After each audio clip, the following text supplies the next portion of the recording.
So I've got 5 questions because this is going to really impact the way we have our conversation today. I've got 5 beautiful questions and I'd love to get your thoughts. So let's jump in, because in our first conversation, Gia, you talked about doing the little things that matter each and every day, even that's moving you closer, just by 1 inch to your goal. We call that just turning the dial 1 degree. Tell us why you think this is so important. I think it's important to always be consistently moving towards your goal, because if you're not making any actions, you're really not going to move forward at all. And sometimes we don't have the motivation. Sometimes we don't have the resources yet. But what I'd like to focus on is think about like you're going to do it just for now. Just for now, let's do this blog or let's do these videos. And eventually it could become, your destiny or your passion. When I first started my business, I just made 1 YouTube video. I made this small video to market my personal training business. And it was just this little baby step that I said, I'm going to do this for now. I don't know where this is going to take me, but I'm going to put the little action and the little time, because I had a little time. I was training clients all day. I was teaching classes all day. But the little time that I had, I made sure that I put just 1 step forward at something bigger. And just doing that for that moment and in my mind thinking, this is just going to be for now. That also helps you take that first step, because a lot of times we don't take even that baby step because we don't procrastinate because we're lazy. We procrastinate really because there's fear of failure, fear of success, the belief systems that we have. Maybe growing up, you adopted a belief system of you're not good enough, your decisions aren't good enough. So even making that little step really starts to build that confidence. And I think that's the most important thing when you want to make that little step, is think about the confidence you're going to build with doing something so small. And from something so small, I've seen it in my life. It could turn into something 1 million followers later. Yeah. Oh, wow, that's incredible. Because what you just said there, I think it's really impactful, because by taking that just 1 little step, or that turning the life compass dial by 1 degree, would you agree that it kind of takes away the overwhelm? Because we see the big elephant and think we've got to eat the whole thing at once. But what you're saying there, if you just focus on the 1 step that you're taking, it doesn't seem so overwhelming. Yes, and just taking that first step, because the project, sometimes, I know for me in college, the thought of writing this super long paper, a 15-page thesis or something, it's huge. And those feelings of overwhelming can start to bring up those childhood beliefs that you adopted, the ones I was. So when you look at something so big, if it's so big, it makes us find every excuse to procrastinate. And I think the most important thing is just to take that first step and turn the knob even just that 1 little bit. Because when you're doing that, you're able to give the universe also an opportunity to give it back to you in return. The universe wants to help you, but you have to help yourself. Yeah, I love what you say there. And it's just so to the point and so on point. A lot of people sit there and hope and pray for a miracle, but I have a belief that God helps those who help themselves, as you do. And it's just taking that little step. And over time, have you noticed by just taking a little step each day that your confidence builds as a result of that? Absolutely. This goes for fitness. This goes for my career. Taking little steps makes you feel accomplished. Every time you do something little, even if it's just wake up and work out for 10 minutes, or wake up and shoot a video for your business. Maybe it's your 1 minute, what's your business about? I think every time that you do that, you're building a muscle in your brain that says, hey, you can do things. You know how to do things. And when you do, it's great.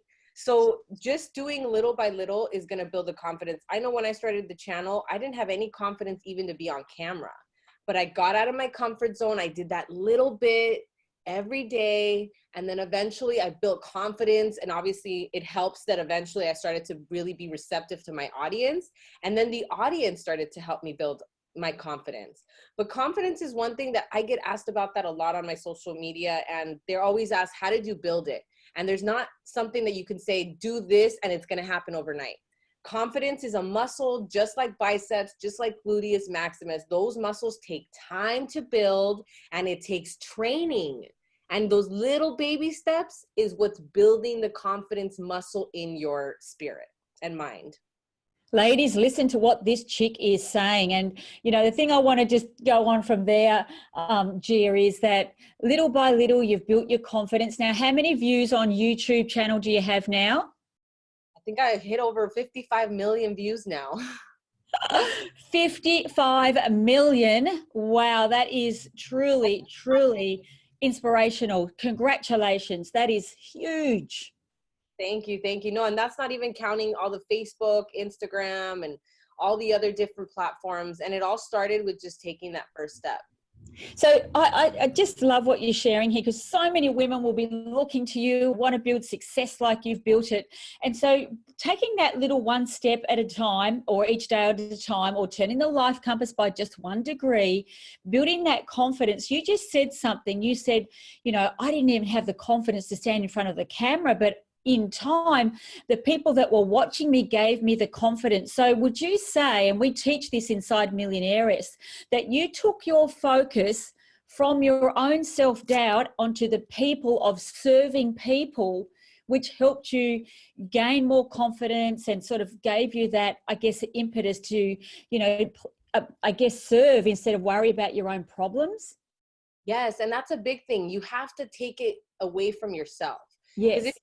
Worried about how am I going to look, what are people going to think, you can sit there for a very long time, especially if you're a woman, because I mean, we have too many different things we can doubt about ourselves because of the advertisement, you know? So I think it's important to take yourself out of it and realize, why are you doing this? Is it to help somebody? Is it genuinely to help someone? Is it genuinely just to make money? Because that's also another thing. If it's genuinely just to make money, you have to find a deeper why. That deeper why has to be because you want to be of service. We are here on this planet to be of service. And I think the sooner a person realizes that, the faster they're able to find their purpose. I couldn't agree more. We call it soulful serving, you know, and we talk about business all the time inside MIllionairess, because, you know, to raise your net worth, first of all, you've got to raise your self-worth, net worth, life worth. And I say to people, just like you said it, interestingly enough, that if you're in it just for the money, you're likely to quit, because unless the soul or the heart's not in it, it's a hard road. You'd agree, you're an entrepreneur, Gia. I have no doubt that you have many, many hurdles along the way, things that don't go perfect for you. How do you find when you hit those hurdles, those potholes, those unforeseen moments in business, how do you overcome them? What do you focus on? Well, what I focus on is, again, the why. And you said something important. If it comes from a place of a shallow desire, it's going to create shallow effort. And so you have to find the real reason why you want to do something, because when those days come where you have no motivation, you had a failure. I mean, one of my first DVD series, I lost a lot of money. $15,000 was my first big investment into my business that was a fail. And that, as much as it was painful, as much as it hurt, as much as I woke up, I'm like, why am I doing this? I remembered why in those moments, and it helped me to write it down. I remembered that I was doing it for that little Latina girl that was watching me, that maybe has big dreams, that didn't believe she could be on camera because she looked like me. You know, it was those moments of failure that really, really starts to dig up your strength. And I say this again, that strength is built in the time that you're building it. And people need to understand, success, it doesn't just happen. It's failure, a little success, more failure, another bigger success, more failure, and then you get the big success. Yeah. And when I heard that, that was so relieving to me, because it makes you get out of your head where you think you're a failure. You're not a failure. Some things just will fail, but everything has a lesson. So the more that you're in touch with your why and have it not be something shallow, it's going to create better work ethics. It's really interesting what you say about failure. We have such a negative connotation on the word failure. You know, I've had 14 different businesses and 8 of them have failed. But, I've learned over my time, instead of berating myself, beating myself up, thinking I'm not good enough, not worthy enough, not smart enough, not pretty enough, all the stuff that us women go through, I've asked myself that deeper question and really got back to my heart and soul. And I've said to myself, what is my big reason why? Is this the right vehicle for me? And then over time, I forgave myself by saying, it's just not the right vehicle. It's like a jacket that doesn't fit anymore. How would you share with our ladies and our readers how to overcome their perceived failures and see them in a different light?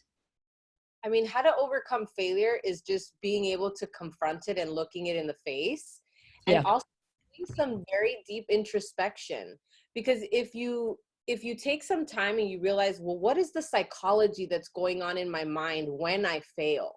You know, really finding out what is that psychology, where does it come from, and then doing dialogue therapy where you speak it out loud and you basically hear that it's not true. You know, in the Bible, it says, believe what's true, what's honorable, what's pure. You know, when you think of the things inside your head that's going on and you say it out loud, if it sounds wrong, you have to kind of acknowledge that. And the only difference that someone from me versus somebody that maybe thinks failure is bad, the only difference is our state of mind. Yes. The more that you're, taking that time to do introspection, journaling, that helps me a lot too, because then I'm able to read it even more. Like, okay, why do I feel like this? I discovered that I felt not good enough because my dad really didn't know how to love us unconditionally. He was very, do good in school and I love you. I was like a superstar soccer player, but it was never good enough for him. He could never say, good job, you did great. And because of that, I adopted this belief in me that my decisions weren't good enough, that I wasn't good enough. And I didn't realize I had those belief systems until my 20s. And I failed, quote unquote, at my first marriage, and I beat myself up about that. But then later I realized, where was that coming from? And it was from the childhood beliefs that I had adopted. So the more you know about yourself, the more you're able to really shift those perspectives. And all it takes is just to hear one good word or a phrase. I mean, there's some things that have come out of women, a lot of inspirational women when I go to conferences, well, when I used to go, because, that's something of the past. For the moment. So it takes one woman to say, hey, I failed at my marriage and I realized I learned this. And literally that would shift my perspective with, where if she's not a failure, so why should I think of myself as a failure? Really finding a support group also really, really helps to be able to shift that perspective about failure. I'm so glad you just touched on that. Exactly what I want to ask you now, the importance of mentors. We talk about mentors. You and I have had a conversation. That's whether it's somebody around you or somebody you can connect with online. Why do you feel mentors and surrounding yourself with people who have your highest interests at heart is so important on this journey of life, not just business, but in life? I mean, we can get into an energy conversation about that. I mean, really, you are the energy that you surround yourself with. And I think mentors, because they're vibrating at such a higher vibration and a higher frequency, because they get it, it literally rubs off on you. People always say health is contagious. When you hang out with healthy people, you're more likely to be healthy. You can ask all 3 of my exes. They all got 6-packs in 3 months. Thank you very much. But it's just the energy that you surround yourself with. And sometimes you need a mentor. Like I didn't grow up on the beach. I didn't know business owners other than my dad, who had like a mechanic shop, but I didn't know people with, the white collar people. And so how are you able to know how they live if you want to live like them, if you don't know anybody like that? So mentors, if anything, especially if you don't have anybody around you, if my father was obviously in corporate and I was able to learn that from him, he would have been my mentor, but he wasn't. He had a very poor, like that book, Poor Man Mentality, poor dad mentality. They didn't know how to get to the next level. He did very good for us. And he bought a couple houses, he lives comfortable, but he could have taken it to the next level if he would have expanded his state of mind and if he would have gotten a mentor on how to have more than just one business. Like, I know how to have one business because I saw my dad, but I want to have 15 businesses. That's why I'm looking at you, woman. What are you doing? Well, yeah, that leads me to my next question. You know, a lot of women on their entrepreneurial journey, and guys for that matter, they don't believe in themselves enough to invest in themselves. And I always say, you know, I've invested over 630 grand in my self-education since I left school, but I'm in my 50s now. It started with a book, but then I went into mentors and hundreds of different seminars, always looking to the master who had a result that I want. But often people think that it's a cost and they don't believe in themselves and they won't spend the money or invest the money. What would you say about that, Gia? Because you're from a different generation. How do you feel about investing into your own education? I think investing in yourself is never going to steer you the wrong way. I say this even with fitness programs. People tell me all the time, why are you charging for fitness programs when I can get this for free over here? And I tell them this every single time: you get what you pay for. If you're not paying for it, the education's not going to be the best. And if you don't want to invest your money into yourself, then you're going to see the results. I mean, I know that that's one of the biggest things that I've had to do too. You know, it started, like you said, with a book. Then you get, you know, I got into business coaching. I had a business coach for a while too, and those are very expensive. Yeah. And at the beginning, it is kind of hard to want to spend the money that you work so hard, but you think if you don't expand your mind, you're never going to get to that next level. And success, really, it's all in the mind. Like the people that really know this, the 1% of the world that has all the money in the world, they know that it all comes down to the mind, and they know that the more that you educate yourself, the more that you're going to see those results. Couldn't agree more. And, you know, the thing about investing in yourself is that, you know, this journey, as we've said, is not a straight and narrow road. And, you know, the way I look at mentors is you can possibly shave 10 to 15 years off, you know, the heartache, the mistakes, losing the money. But worse than losing money, I always say, is losing confidence. Because once you know, deplete your confidence, it's so hard to stand back up and get those big girl courage pants back on. And so, you know, I have a different view, probably more like your own, around self-education and who's got time to waste. And I think, you know, if I spent money on a personal trainer like yourself or a master at you know, like yourself, I know I'm going to get results. I look at you and I've gone, I'd rather invest my money. I know I'm going to get results. And because I've invested my money, I'm going to show up, God damn it. Exactly. And trust me, I mean, I make people pay 30 sessions up front. This is $3,000 plus up front just to train. Yeah. It's non-refundable. And if they cancel within 24 hours, they lose the session. Yes. And that is to hold you accountable, because we need that, or else we would be doing it on our own. Exactly. Exactly. Which I want to now move into vision boards. You know, this word vision boards or phrase is thrown around so loosely these days, and it's kind of lost a little bit of its power. However, I think there's something very, very, very powerful about a vision board, and I'd love to hear your take on it. Do you use one? And what do you believe, as you know, when we talk about the power of a vision board? I mean, I truly believe in vision boards. I actually started my first vision board book. I guess it started as a book. Now I actually make different ones for every year. But my initial vision book, I guess, where I would put pictures of what I wanted to do after college. I mean, I believe that meditation is important, visualizing is important, you know, saying it out loud is important, writing down your goals. I heard that it's 80% more likely to achieve it just writing it down. I think vision boards helps the universe get a picture of exactly what you want. Because you can say, okay, I want to have my own business. The universe is like, well, in what? What do you want your lifestyle to look like? I cut my head out. It's funny, in my vision board, I cut my head out and I put my head on magazine covers, because back then there was no girls that looked like me. And so I made a vision board with me being this fitness model. And I said that I was going to be this global fitness inspiration. And this was all before the YouTube channel. This is before YouTube was even invented. I kind of just said, this is what I want. And the universe needs to see that end result. What we cannot get caught up on, though, is the road to get there. So the vision board is just there to get to show the universe what we want. And the path to get there is where you have to focus on being more flexible. But I truly believe that they work. I think everybody should do it. I actually do a vision board on my YouTube channel every year, because I like to show my community, these are the things I want to do. These are the things I'm excited about this year. And this last year I put kids on it, which is really interesting, because now I don't want them anymore though. You changed your mind.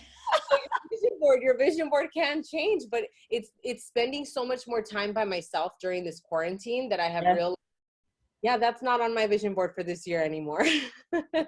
And that's okay. You can change. Yes, exactly. And the thing I love about what you just said is that you've looked at the vision board enough to know what you want to stay on there and what you want to take off there, and that's okay. And I live by a vision board. I've done it my whole life. I have a digital one now that I carry everywhere. I say, I get to carry my dreams in my pocket, because I've noticed, and I'd love your thoughts on this, that when I look at my images of the things that I want to create and manifest, I actually have a feeling within me which inspires me into taking that step forward. If I don't see the image, then it's easy to sit there on the couch, or easy to go and, watch a movie or call a friend to distract myself. What would you say happens to you when you look at these images? Well, like you said, the feeling comes. Yeah. And feel it, it becomes more real. You get more excited, and enthusiasm comes from looking at these vision boards. And it's also just a way for you to consistently be reminding the universe of kind of what you're looking for. And I love that you do it on your phone. I actually haven't gotten to digital. I need to get to digital. Oh, yes.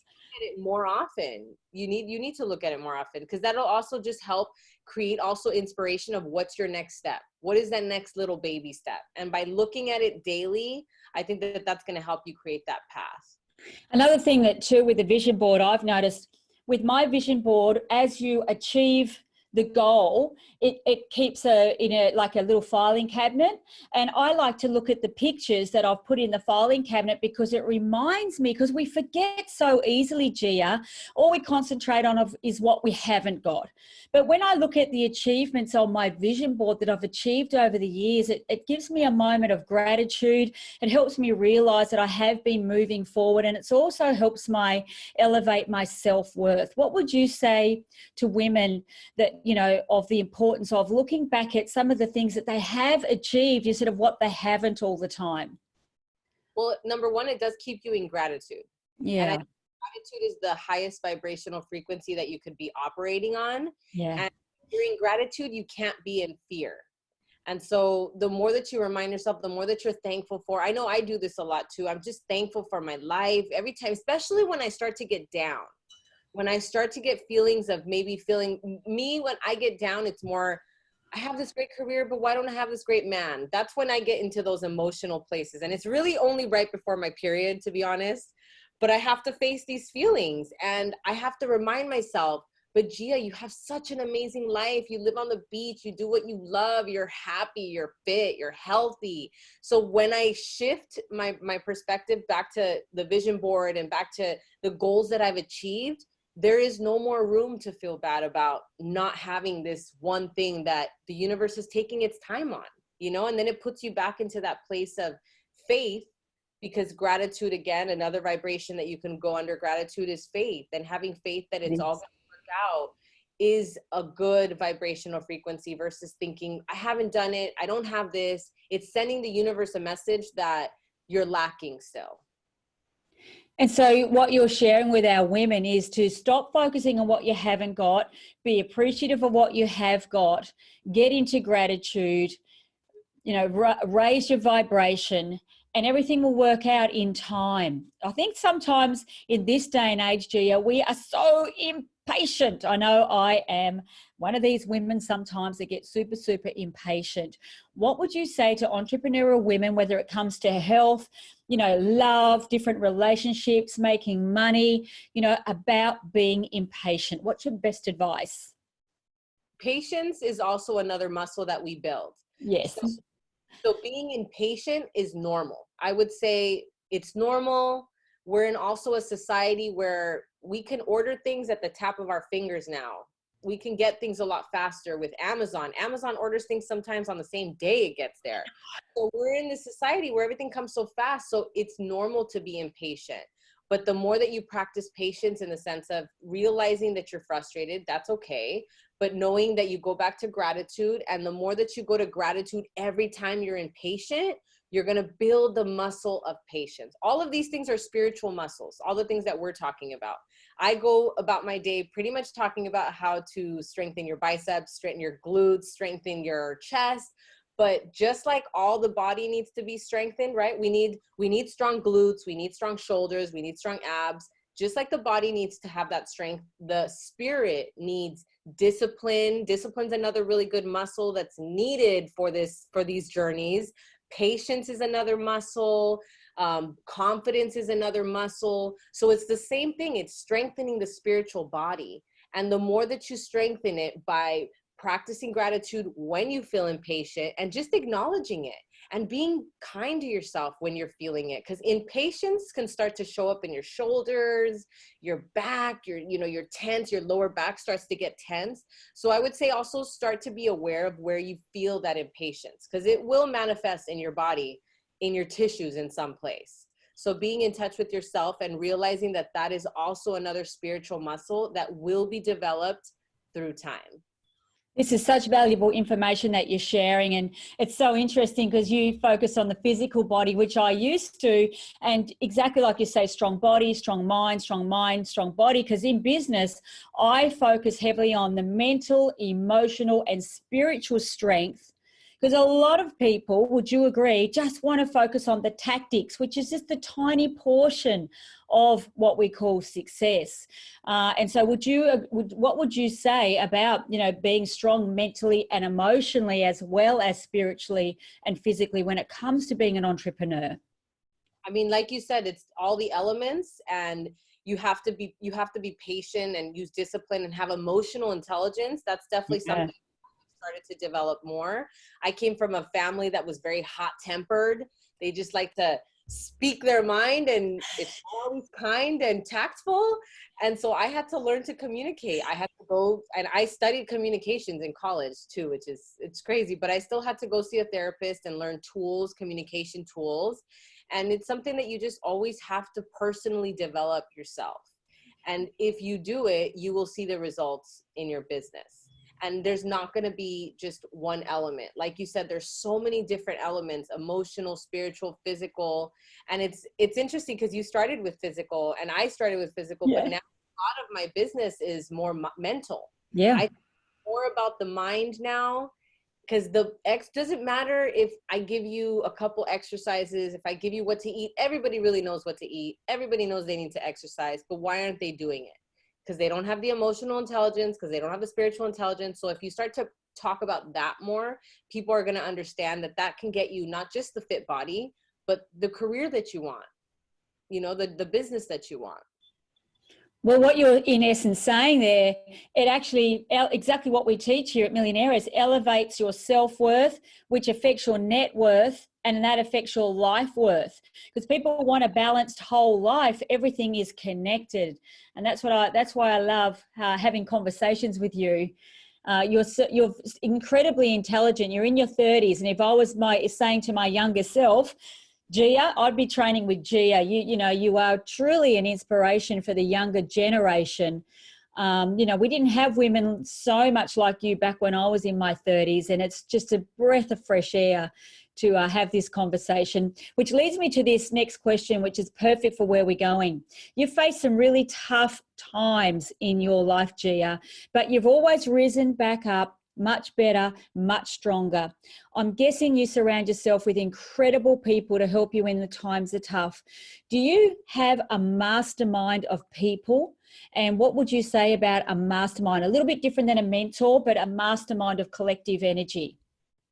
I do have a mastermind, a team, I guess you could say, where we go through conference calls and we talk about what's next for the business, what's doing good right now, and really just kind of takes a group of people to really envision where the company is going and what we want to expand on. So I think masterminds, I started doing that with my first team back in 2017. It was basically writing down it just started with the basics, which is where do you see yourself in 10 years? You know, what kind of house, what kind of car, you know, what kind of money do you want in your bank account? What charity do you want to be giving back to? Yeah. Having other people just makes you feel like you're not doing it alone. I think the team aspect of my business, once I got to that level, has helped me take it out of myself and make it as a different entity, because it is a different entity now. You know, it has a whole breath of its own now. And having that mastermind team really does help. And, you know, having them have different expertises. One was expertise in marketing, another one was more business development. So all of them kind of have their own expertise with it. And so being involved in the right mastermind, can you see, or have you experienced it's helped you overcome tough decisions, tough times, probably sometimes self-doubt? You know, you can't see a vision, but other people can. Does the mastermind help you achieve that? Oh yeah, the mastermind helped me find just direction with my business. Because there are moments, and you probably can, you know, understand that there are moments where you just don't know where to go. You know, I grew on YouTube so fast, and I kind of was lost. I was like, what do I do with this? And so I looked for people in my mastermind that were 10, 15, 20 years older than me, because they had more experience than I did. And even though I had the expertise with social media, because that was to them super foreign, they knew the basics of business and growth and, you know, funnel or tunnel marketing, or funnel marketing. Yeah, funnels. Yeah, funnels. Just learning all those things through them, I had no idea how to do all that stuff. So not only do you learn different tools, you also just get direction. And I think that with your business, sometimes you're going to hit those bumps, and it's important to have somebody else at least just give you an option. It won't always be the right option. You really feel it. Like they originally wanted me to change my logo, and I was like, no, my logo is, you know, everyone loves it. It just really connects to me. And I felt like it really represented me. So there were certain things that I didn't want to do yet, as far as like rebrand. I've now rebranded Gia Fey, but I've kept my heart logo for the fitness brand. So masterminds definitely just help you with direction, clarity, and support, because a business is really hard to do all by yourself.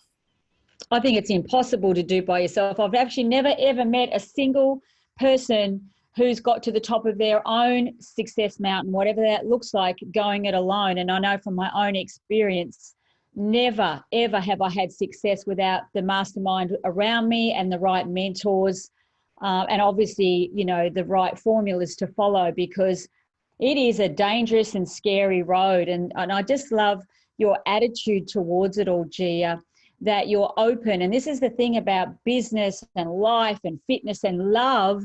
It's about being open and to new ideas and new opportunities, but also standing your ground when you know in your heart and soul that something is right for you, and not allowing other people to cajole you into doing something you don't want to do. How important is that? I mean, just you, that's the seed that was planted in you. So I think it's really important that you follow the seed that was planted.